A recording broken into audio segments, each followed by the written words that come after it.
पूर्णिमा special खिचड़ी आज recipe देखिबा। आमे नहीं ग्रीन मटर आलू फुलकोबी बैगण आउ चाउल अरुआ चाउल मुग डाली को धोई नहीं जाइछंती।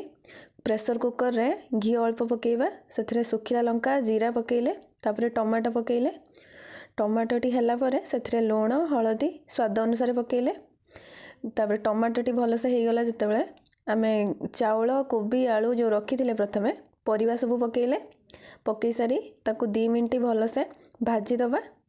भाजी हो सारा पर से आम अल्प पानी दबा।